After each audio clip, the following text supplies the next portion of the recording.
Ya, KPU berencana memulai tahapan persiapan pemilu 2024 pada Juni tahun ini. Langkah itu ditempuh menyusul keputusan KPU, DPR, dan pemerintah soal hari pemungutan suara pemilu 2024 digelar 14 Februari 2024. Berkaca pada pasal-pasal 167 ayat 6 Undang-Undang Nomor 7 2017, Undang-Undang Pemilu menyebut tahapan pemilu dimulai 20 bulan sebelum hari pemungutan suara. Waktu itu jatuh pada Juni 2022. Dan Komisioner KPU Idewa Raka Sandi menyampaikan KPU sedang mematangkan tahapan pemilu dan pilkada 2024. Tahapan-tahapan akan dituangkan ke dalam draft peraturan KPU tentang tahapan, program, dan jadwal pemilu 2024. Draft itu akan dikonsultasikan dengan pemerintah dan DPR jika sudah rampung. Setelah itu aturan tersebut akan diundangkan dan tahapan pemilu pun bisa dimulai setelah pengesahan PKPU tersebut. Sejauh ini KPU telah menggelar sejumlah diskusi dan kajian tentang pemilu 2024, terutama soal penggunaan teknologi informasi seperti rekapitulasi suara elektronik.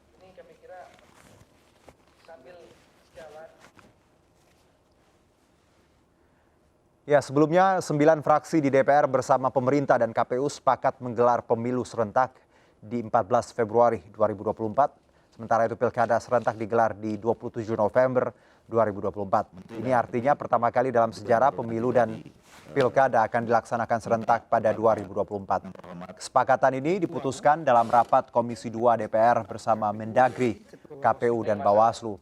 Jadwal pemilu serentak pada 14 Februari 2024 dianggap tepat karena masih menyisakan ruang waktu Februari hingga November jika terjadi putaran kedua. Namun pemerintah tidak setuju dengan KPU terkait masa kampanye pemilu serentak 2024. Masa kampanye selama 120 hari atau 4 bulan dianggap Mendagri Tito Karnavian terlalu panjang bagi masyarakat. Kondisi tersebut dinilai bisa membuat masyarakat terpolarisasi dan rawan terjadi konflik horizontal.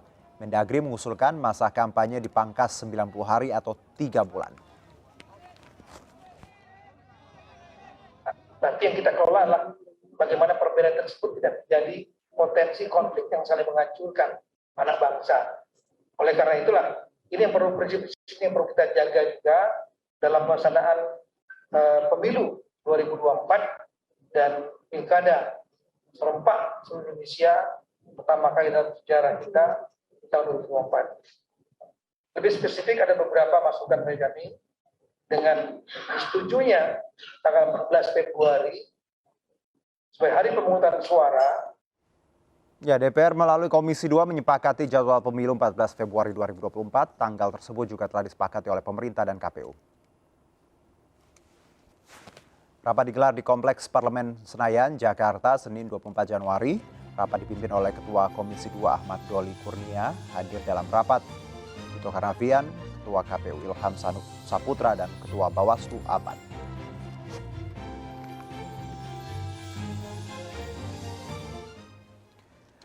Ya, manajemen pemilu 2024 diharapkan tidak sama dengan penyelenggaraan pemilu 2019 yang kompleks. KPU dituntut mampu mengurai kerumitan teknis serta mengurangi beban kerja berlebih petugas ad hoc agar peristiwa meninggalnya ratusan petugas tidak terjadi lagi. Dan kita akan membahas lebih jauh bersama Mbak Titi Anggraini, anggota Dewan Pembina Perkumpulan untuk Pemilu dan Demokrasi Perludem. Assalamualaikum, selamat sore Mbak Titi. Waalaikumsalam warahmatullahi wabarakatuh. Selamat sore ya Mas. Sehat ya Mbak?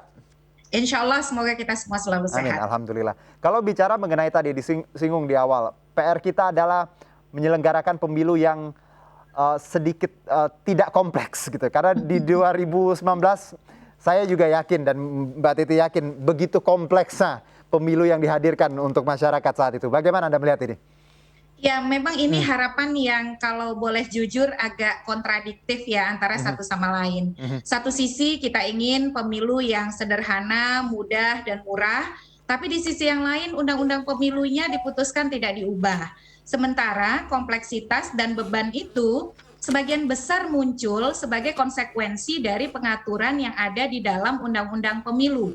Sebut saja misalnya soal pemilu serentak 5 kota. Konsekuensinya kan otomatis beban kerja yang lebih berat. Belum lagi misalnya konsekuensi teknis akibat pengaturan tahapan yang tidak berubah.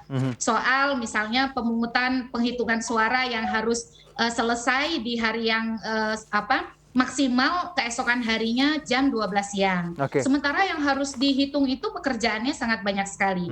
Nah, karena konsekuensi undang-undang pemilu yang tidak diubah, harapan kita mewujudkan pemilu yang lebih sederhana, lebih mudah, itu akhirnya bergantung kepada KPU sebagai regulator teknis peraturan di bawah undang-undang. Melalui peraturan KPU itulah misalnya diharapkan, satu, bagaimana KPPS atau petugas TPS itu tidak terlalu berlebihan pekerjaannya. Karena penyebab dari petugas-petugas yang meninggal dunia itu berdasarkan studi dari Visipol UGM, itu karena beban kerja yang berlebihan, antara 22 sampai 48 jam non-stop begitu ya. Nah, jadi memang harus ditemukan nih solusi teknis yang tentu saja nanti kalau kita mau betul-betul komprehensif, harus ada konsekuensi anggaran juga. Tapi belum apa-apa kan pemerintah sudah ngomong kalau bisa biayanya efektif, efisien, dan tidak terlalu mahal gitu ya. Nah, ini memang banyak ya kontradiksi-kontradiksi. Jadi kita agak ini ya kalau kita lihat berita yang beredar 2 hari ini, bagaimana kita memahami kompleksitas tadi tapi dengan biaya yang murah meriah seperti itu ya, Mbak Titi. Nah, berarti di sini adalah PR-nya tuh untuk KPU ya, Mbak Titi ya, sebagai regulator tadi, karena kita tahu bagaimana mereka menyederhanakan semua yang tadi yang kita punya, tapi kerangka hukumnya tetap sama seperti itu. Iya, ada misalnya dorongan untuk satu, bagaimana kita mentransformasi prosedural teknis yang manual itu menggunakan teknologi. Sebagai contoh adalah misalnya digitalisasi sertifikat hasil penghitungan suara di TPS. Karena yang paling berat itu menyalin terlalu banyak lembar formulir hasil untuk diberikan kepada para peserta pemilu begitu. Tapi kan kerangka hukumnya terbatas. Sementara undang-undangnya masih bilang kalau kasih salinan itu formulir yang masih dianggap hard copy begitu ya. Kalau kita mau pakai teknologi kan akan ada konsekuensi tuh. Bagaimana kalau ada sengketa? Bagaimana kemudian kalau ada serangan siber? Nah, hal-hal seperti itu juga perlu penguatan pada level undang-undang selain dorongan melalui peraturan KPU. Oke, jadi dengan kata lain bahwa undang-undang ini sebenarnya core-nya ya Mbak Titi ya. Kalaupun nanti kita mau pakai digitalisasi ataupun cara-cara yang ringkas, takutnya berbenturan dengan aturan ini. Yang paling dikhawatirkan adalah awalnya didukung oleh aktor politik. Tapi kemudian kalau ketika ditemukan ada sedikit saja celah atau masalah, mereka kemudian berbondong-bondong tidak percaya begitu. Nah, itu yang paling menyulitkan. Mereka akhirnya menyerang penyelenggara pemilu, kredibilitas hasilnya dipertanyakan, ujung-ujungnya legitimasi pemilu bisa bermasalah begitu. Kalau levelnya hanya pada level regulasi teknis yang memungkinkan kemudian ada situasi tidak mau menerima kalau kemudian diperhadapkan pada masalah-masalah praktik di lapangan. Ini alasan yang sangat logis kalau kita bisa pahami bahwa aktor politik juga dengan kata lain ketika mungkin ada situasi yang seperti itu mereka bisa menjadikan celah tadi untuk menyerang hasil yang bagi mereka tidak sesuai dengan partai mereka ya, Mbak Titi ya. Kalau kita bicara 2024 disebutkan dalam peraturan adalah 20 bulan sebelum tanggal yang ditentukan yaitu 14 Februari 2024. Anda melihat kalau 20 bulan berarti di Juni ini ya 2022. Apa yang harus dilakukan KPU agar 20 bulan ini memang efektif? Ya, yang pertama seluruh perangkat regulasi yang diperlukan itu harus dipersiapkan. Jadi begini Mas, memang hari pemungutan suara itu sudah ketok palu, tetapi dasar hukumnya tidak cukup hanya ketok palu dalam RDP di DPR.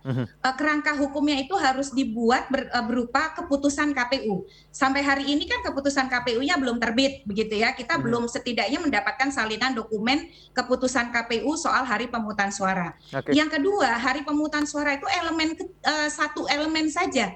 Elemen besar lainnya adalah diperlukan peraturan KPU tentang tahapan program dan jadwal. Nah, dengan peraturan KPU tahapan program dan jadwal itulah menjadi instrumen panduan bagi petugas pemilu di seluruh daerah untuk melangkah mengerjakan tahapan-tahapan pemilu, termasuk juga peraturan-peraturan teknis lain, misalnya bagaimana pemutahiran data dilakukan, pencalonan dilakukan, kampanye dilakukan, pemungutan penghitungan suara dilakukan. Jadi hari pemungutan suara itu iya betul begitu ya, karena banyak tahapan yang akan mengandalkan hari pemungutan suara sebagai tolak ukur.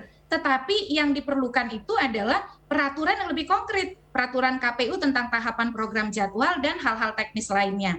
Nah, itu yang pertama. Yang kedua, dukungan anggaran. Karena tidak mungkin ada pemilu tanpa anggaran begitu ya. Kita juga belum mendengar nih soal kepastian penganggaran pemilu 2024 begitu. Dan yang terakhir, penyelenggara pemilu sekarang yang sedang diseleksi, kita memerlukan penyelenggara pemilu yang betul-betul kredibel dan profesional. Makanya jangan sampai misalnya rumor soal titip menitip, mengedepankan pertemanan, lalu satu organisasi dan lain sebagainya, itu mengabaikan kapasitas dan kredibilitas para calon, sebab mereka akan menyelenggarakan pemilu yang sangat berat, sangat besar pada 2024 mendatang. Berarti ini kaitannya dengan seleksi komisioner ini ya Mbak Titi. Satu Mbak Titi mungkin yang jadi juga sorotan terkait masa kampanye 120 hari, 4 bulan, ini Mendagri Pak Tito agak keberatan.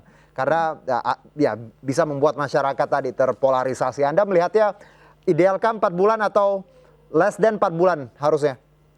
Ya, 4 bulan itu sebenarnya jauh lebih pendek daripada 2019. 2019 itu waktu kampanyenya adalah 6 bulan. Tetapi gini, KPU tidak mungkin membuat jadwal waktu kampanye yang sangat mepet karena di Undang-Undang Pemilu disebutkan kampanye dimulai 3 hari setelah penetapan DCT untuk pemilu legislatif dan presiden. Jadi DCT itu daftar calon tetap. Jadi ketika daftar calon tetap sudah ditetapkan, 3 hari setelahnya kampanye dimulai. Dan DCT itu juga adalah dasar bagi KPU untuk mengadakan dan mendistribusikan logistik pemungutan penghitungan suara.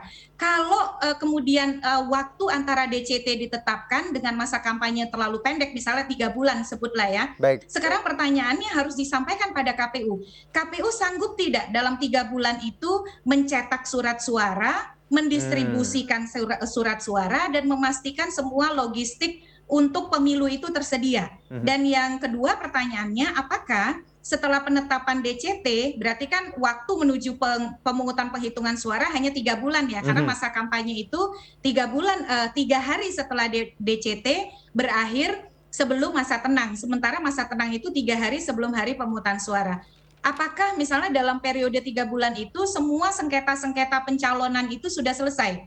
Karena biasanya caleg-caleg nih yang tidak ditetapkan oleh KPU masuk DCT itu dia akan mengajukan keberatan ke Bawaslu dan bahkan bisa sampai ke PT UN. Jadi 2 yang harus diantisipasi. 1, penyelesaian sengketa, dan yang kedua adalah soal pengadaan logistik dan distribusi logistik untuk hari pemungutan suara. Berarti Mbak Titi bahwa kaitannya dari 3 bulan ini adalah logistik dan tadi sengketa. Jadi idealnya berapa Mbak Titi? Menurut Anda? Ya, saya kira KPU pasti menghitung 4 bulan itu tidak menghitung sesuatu yang tanpa pertimbangan yang logis ya. Apalagi kan sudah ada 2 bulan yang dikurangi dibandingkan 2019. Bagi saya sih 4 bulan itu sebenarnya cukup logis ya Mas ya, karena kita juga harus memastikan tidak ada kendala distribusi logistik, karena tidak akan ada pemilu kalau tidak ada logistik pemilunya. Ya, jadi pertimbangan logistik dan juga hal-hal seperti sengketa juga harus dimasukkan ya, agar tadi tidak terburu-buru ataupun terlalu lama pemilunya ya, masa kampanyenya.